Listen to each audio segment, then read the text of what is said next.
warahmatullahi wabarakatuh. Salam, Om Swastiastu, Namo Buddhaya, salam kebajikan untuk kita semua, Sampurasun.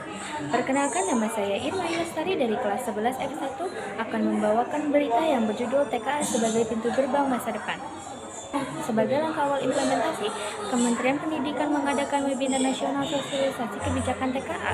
Tujuan webinar ini adalah menyampaikan pemahaman menyeluruh kepada asesmen yang baru melalui forum ini. Tujuan utama webinar ini adalah menyampaikan pemahaman menyeluruh kepada pemangku kepentingan pendidikan mengenai esensi, manfaat, dan arah kebijakan. Dalam pemaparannya, Kepala Pusmendik menjelaskan bahwa TKA adalah asesmen nasional yang mengukur capaian akademik murid pada mata pelajaran tertentu dengan prinsip kesetaraan dan keadilan. Kehadiran TKA ini memberikan dasar bukti bagi pengambilan keputusan yang lebih tepat dan terukur. TKA memiliki manfaat dalam berbagai sektor pendidikan, mulai dari seleksi masuk jenjang pendidikan lebih lanjut, pengaturan jalur pendidikan, pemetaan mutu antar daerah, hingga perbaikan proses pembelajaran secara langsung di tingkat kelas.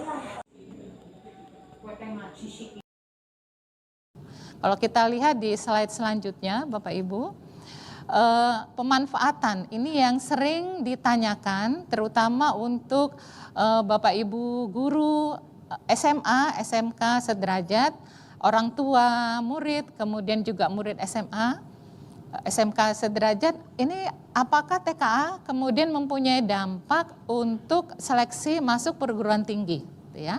Nah, dapat kami sampaikan bahwa kebijakan seleksi nasional masuk perguruan tinggi yang sekarang kita kenal dengan SNBP berdasarkan prestasi dan berdasarkan tes, ini merupakan kewenangan dari Panitia Nasional atau Majelis Rektor PTNI dari Kemdikti, Saintek, Ristek. Jadi ini merupakan kebijakan yang terpisah. TKA tidak menggantikan kebijakan baik dalam instrumen maupun kriteria. Jadi misalnya seleksi nasional berdasarkan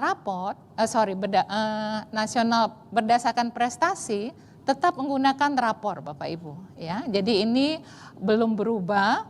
Kemudian juga seleksi nasional berdasarkan tes juga masih menggunakan tes yang disiapkan oleh panitia seleksi nasional untuk masuk perguruan tinggi.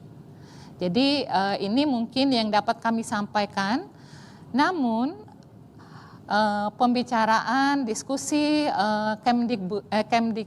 Kementerian Pendidikan Dasar dan Menengah dan Kementerian Dikti menyepakati bahwa dalam seleksi nasional berdasarkan prestasi yang menggunakan rapor, TKA, hasil TKA akan digunakan sebagai validator rapor, Bapak Ibu. Kehadiran TKA memberikan dasar bukti bagi pengambilan keputusan yang lebih tepat dan terukur. Sekian berita yang saya dapat sampaikan. Assalamualaikum warahmatullahi wabarakatuh. Salam, Om Swastiastu, Namo Buddhaya, salam kebajikan untuk kita semua, Sampurasun.